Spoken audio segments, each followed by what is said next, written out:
Apapun, bagi siapa yang belum mengenali, nama saya Tun Faisal Ismail bin Aziz, bekas Timbalan Ketua UMNO Bahagian Putrajaya.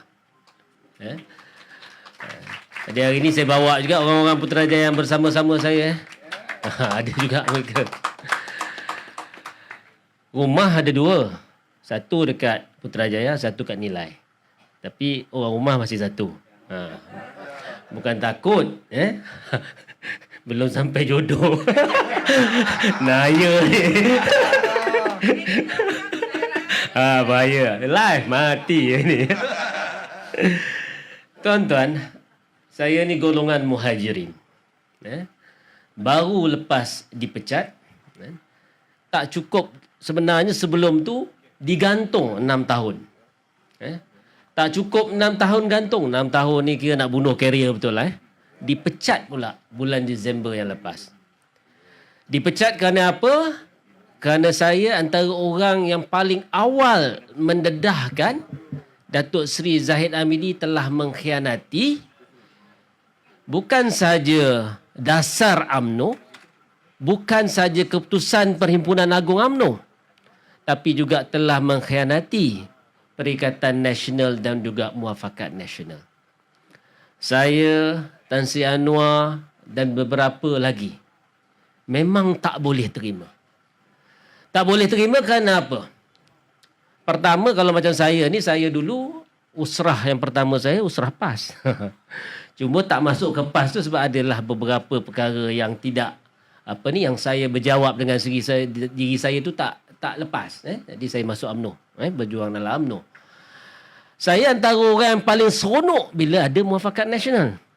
Sebab apa? Kita ni bergaduh lama. Lama sangat.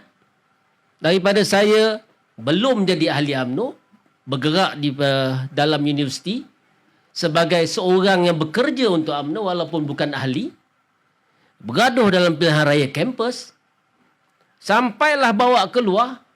Bila ada Muafakat Nasional, saya antara orang yang paling gembira. Sebab apa? Sebab perjuangan saya daripada dulu sampai sekarang adalah Islam dan ummah. Daripada situ baru kita boleh jaga agama, bangsa dan tanah air.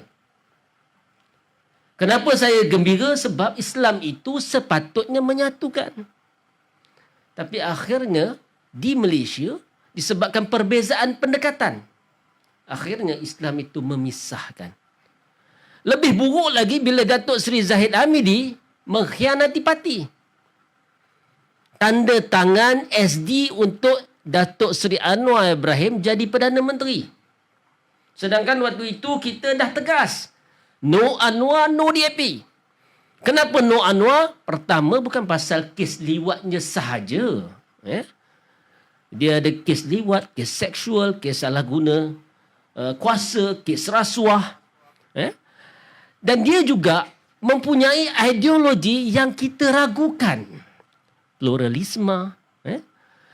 Kalau ingat kenyataan-kenyataan dia sebelum ni, 2011 waktu di Sarawak, dia antara orang yang menyokong kalimah Allah digunakan oleh biblical God. Kita tak boleh terima benda-benda ni, betul tuan-tuan?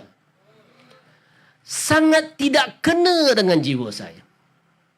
Dan Presiden UMNO sendiri tanda tangan surat bersama beberapa MP Barisan Nasional mengangkat orang yang saya tidak boleh terima sebagai ketua negara. Apalagi pula bekerja sama dengan golongan liberal, sekular, sosialis, evangelis dalam DAP. Bentuk kerajaan dengan golongan-golongan ini yang ramai dalam Pakatan Harapan. Masih kita ingat lagi ketika 22 bulan Pakatan Harapan, kita berharap ramai-ramai pasal ISET tu. Kita berharap ramai-ramai pasal Himpunan Putih. Kita bantah penandatangani Statute Rome, Komanggo. Semua agenda-agenda liberal ini, tak termasuk lagi agenda mengidolakan Parti Komunis Melaya. Semua kita tentang. Tiba-tiba Presiden UMNO sendiri sign surat, sign SD, menyokong Datuk Seri Anwar Ibrahim nak jadikan PM dan juga membentuk jajaran baru. Kami tak boleh terima. Dan kita lawan. Saya adalah orang yang pertama kena hukuman. Digantung. Lepas tu barulah Saudara Azri, Bapa Gomo. Lepas tu barulah kawan-kawan yang lain ni semua. Yang mengkritik Presiden. Dan kita lakukan ini daripada dulu bukan sebab kita nak kursi. Tak pernah. Tak ada.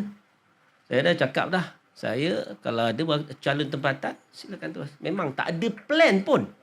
Tak ada plan. Tak ada plan langsung. Saya serahkan kepada Allah SWT apa yang dia rancangkan untuk kita. Tapi saya sanggup bersama dengan Bersatu untuk membantu Perikatan Nasional dalam Putrajaya. Itu saya target saya. Tapi boleh juga bantu dalam PRN yang ada sehari ini. So itu matlamat saya. Jadi hari ini kalau tuan-tuan tengok,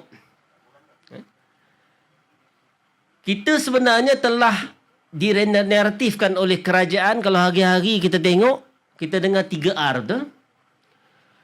Menteri Besar Kedah baru ni dihukum bawah 3R. Kalau tuan-tuan tengok, ini adalah naratif kerajaan. Sebenarnya kalau kita perhatikan, saya dengan dengan Cikgu Bat perhatikan waktu wacana di Sinar itu.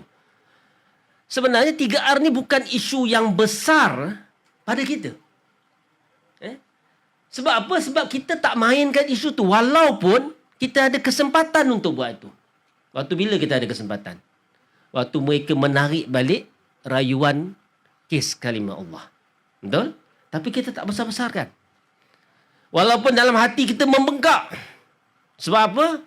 Sebab kalau kerajaan dulu, kita akan teruskan rayuan ni sampai ke peringkat mahkamah yang paling tinggi. Kenapa? Sebab bila di mahkamah kita kalah, maksudnya undang-undang kita ada loophole. Ada lompong. Jadi bila kita faham apa yang menyebabkan kita kalah di mahkamah, kita akan boleh baiki undang-undang itu dengan lebih baik. Itu yang pertamanya. Yang keduanya, kes ini akan makan masa 7-8 tahun. 7-8 tahun ini bermaksud daripada hari ini sampai 7-8 tahun daripada hari ini, kalimah Allah masih terpelihara dan tidak boleh ditukarkan kepada biblical God. Tapi tiba-tiba apa jadi? Senyap-senyap tanpa diketahui oleh kita, tanpa diketahui oleh parlimen, tanpa diketahui oleh menteri-menteri UMNO dalam kabinet. Tiba-tiba kes ini ditarik balik. Bengkak hati ni. Tapi kita tak mainkan. Tapi tuan-tuan kena berhati-hati. Sebab bila saya tengok serangan demi serangan, naratif demi naratif, sebenarnya pertama kerajaan ini goyang kerana dia tahu bahawa undi-undi Melayu Islam dia tak dapat banyak masa dulu. Dia dapat hanya 11%. Dia menjangkakan bahawa dalam PRN ini kita akan bawa naratif itu. Tapi sebenarnya tidak. Sebab kita tahu dah. Orang yang mengundi kita sebenarnya mengundi kerana pertamanya tidak boleh terima Pakatan Harapan yang mana di dalamnya ada DAP. Betul? Yang kedua, orang yang mengundi Perikatan Nasional tidak boleh mengundi Barisan Nasional sebab di dalamnya ada Zahid dan parti ini dikaitkan dengan rasuah. Betul? Sebab itu, begitu ramai orang Melayu, Islam dan juga bukan Melayu atas pagar menyokong Perikatan Nasional. Itu saja. Tapi hari-hari kita tengok naratif ini dimainkan sebenarnya pertama untuk limitkan apa yang kita boleh cakap. Bila terlepas cakap sikit aja pun, tak menyebut pun nama Sultan Negeri mana-mana. Penderhakaan Anwar Ibrahim tahun 2014 lebih teruk lagi. Waktu lepas langkah Kajang kan, tuanku minta nama 3 nama. Dia tak bagi 3 nama. Itu derhaka yang lebih teruk lagi. Siapa pernah dengar video 1G? Sultan itu dinamakan dengan syaitan. Dan dia ada rancangan, game plan dia sampai 2024. Sultan hapus. Lebih teruk lagi. Kalau tengok seorang lagi, Iswardi. Dimain-main ke. Yang di Pertuan Agong. Lim Guan Eng baru dia cakap, menakut-nakutkan orang bukan Melayu, orang bukan Islam, bahawa gelombang hijau kalau sampai ke Pulau Pinang, habis. Habis semua. Kuil, rumah ibadat Buddha, Hindu. Kit Siang pula tambah pasal Mei 13. Ada mereka ditangkap, diheret pukul 3 pagi macam Datuk Seri Sanusi. Ada? Ada tak? Tak ada kan? Ada mereka dihukum selepas hanya beberapa hari siasatan, tiba-tiba terus didakwa. Ada? Tak ada. Sebab itu, bila Rafizi cakap sebenarnya serangan demi serangan ke atas Menteri Besar Kedah, kita dah nampak, ia bukan soal dasar. Dia bukan soal perancangan negeri. Dia bukan soal perkara-perkara yang membantu rakyat. Tapi sebenarnya lebih cuba mencari kesilapan demi kesilapan. Ada sikit saja. Itu saja. Dan tak pelikkah pukul 3 pagi diheret, malam tu juga ada FRU. Pelik tak? Kenapa? Kenapa? Sebab mereka nak wujudkan seolah-olah keadaan provokasi. Supaya tuan-tuan di hadapan saya bangkit. Kita pergi beramai-ramai ke sana. Sokong Sanusi. Dan kita akan digambarkan sebagai apa? Kita akan digambarkan sebagai ekstremis yang menyokong penderhakaan kepada sultan-sultan. Kita akan dilabelkan sebagai orang yang suka memberontak. Kita akan dilabelkan sebagai orang yang boleh menakutkan bukan Islam. Itu sebab saya rasa 3R dimainkan hari-hari.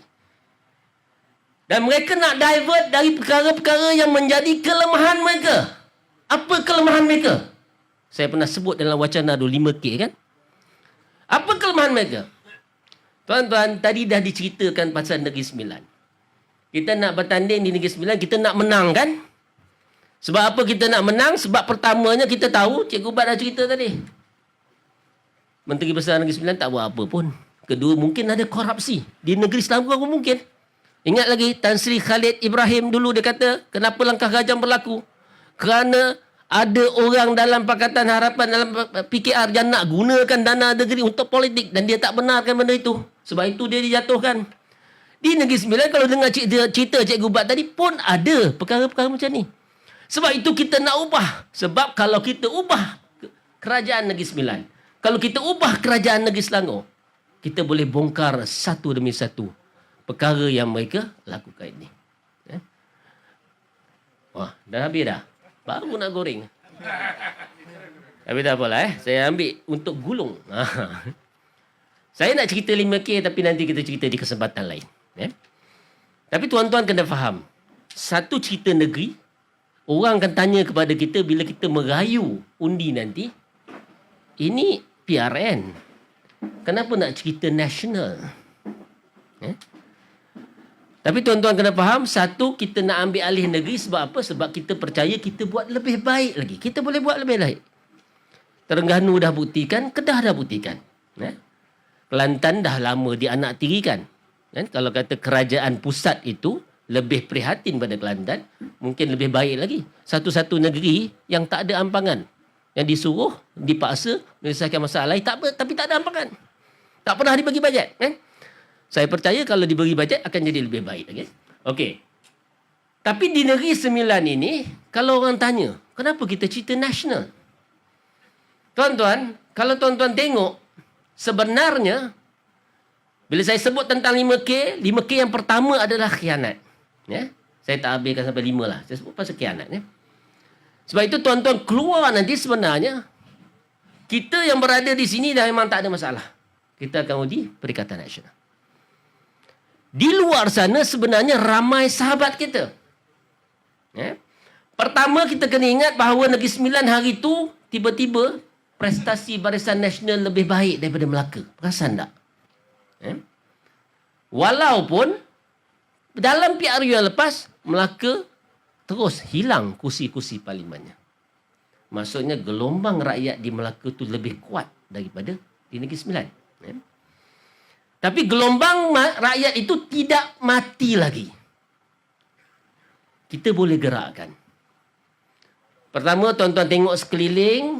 Tuan tengok dalam kerajaan yang ada ini. kerajaan yang ini dibina atas dasar pengkhianatan terhadap pengundi-pengundinya. Orang yang undi Pakatan Harapan, order lain dapat benda lain, betul? Pernah tak dalam fikiran mereka undi Pakatan Harapan, mereka akan dapat Zahid? Tak ada. Sekarang mereka dah dapat. Dan pengundi Pakatan Harapan tak semestinya semua ahli PKR dan DAP dan Amanah. Mereka rakan kita. Orang UMNO, orang Barisan Nasional. Pernahkah mereka fikir undi Barisan Nasional dapat Anwar dan DAP? Tak pernah. Sebab itu orang UMNO di luar sana, ramainya adalah rakan kita. Terutama yang tidak boleh terima Zahid Hamidi. Orang-orang India, bukan Melayu dan bukan Islam yang lain. Pernahkah mereka fikir bahawa bila Barisan Nasional masuk dalam Pakatan Harapan dengan ditipu oleh Zahid Hamidi, dikhianati oleh Zahid Hamidi? Pernahkah mereka terfikir bahawa mereka akan disingkirkan, dibunuh secara senyap-senyap dalam Pakatan Harapan? Sampai tak ada kursi pun. Nak minta kursi pun terpaksa menagih. Orang-orang ini adalah rakan-rakan kita. Dan yang kedua, kalau tuan-tuan tengok adalah hari ini, dulu orang pilih Perikatan Nasional kerana apa? Pertama, kerana kempen Pakatan Harapan, Barisan Nasional Zahid Hamidi penyamun, betul? Jadi orang yang nak undi, nak undi Barisan Nasional hari itu tak jadi bagi undi. Sebab tak nak parti yang ada Zahid Hamidi, tak nak parti yang terkait rasuah. Orang yang nak undi Pakatan Harapan pula, mereka nak undi sebab satu, ya, kempen Pakatan Harapan adalah hari-hari dia beritahu UMNO BN ni rasuah. Nah, penyamun, ada lagu dan sebagainya. Jadi mereka pun undi Pakatan Harapan dan ada setengah sebab mereka pun tahu kempen Barisan Nasional tadi kata mereka ni penipu, dia bagi pada Perikatan Nasional. Sebab itu undi Perikatan Nasional naik sampai 4 juta lebih. Ya?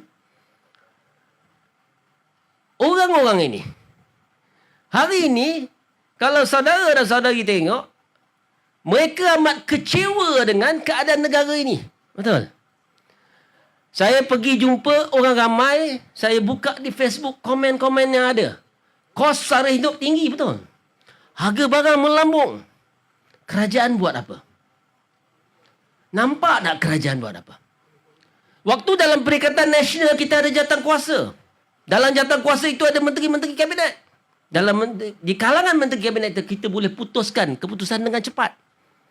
Sekarang kalau kita tengok Salahuddin pergi tempat lain, Mak Sabu naik lembu, tempat lain tak ada. Dan kalau tengok mereka sendiri, kerajaan hari ini sangat angkuh. KWSP merayulah rakyat nak minta keluar, especially yang sangat terdesak. Tuan-tuan tahu, yang baru minta dari pinjaman hari itu, yang dipaksa buat pinjaman, yang terdesak sangat terpaksa minta, 49,000, 50,000 lah kita kata. Terpaksa buat pinjaman. Sebab apa? Sebab kerajaan tak nak bagi mereka keluarkan. Mereka mungkin tak ada dalam 10,000 ke atas. Mungkinlah 10,000 maksimum. Kalau campur-campurkan, kali-kalikan 50,000 kali dengan 10,000. Baru 500 juta. Tuan-tuan tahu tak ada berapa dalam KWSP? Dana pelaburan. 691 bilion. Bukan juta. Apa salahnya yang terdesak ni kita bantu? Tapi kerajaan hari ini sangat angkuh. Tak nak bagi itu pun 500,000 daripada 691 bilion. Nampak tak? Jadi kalau tuan-tuan masih mengundi Pakatan Harapan dan juga Barisan Nasional, tuan-tuan rasa kerajaan hari ini akan berubah atau tidak berubah sikapnya? Tidak kan?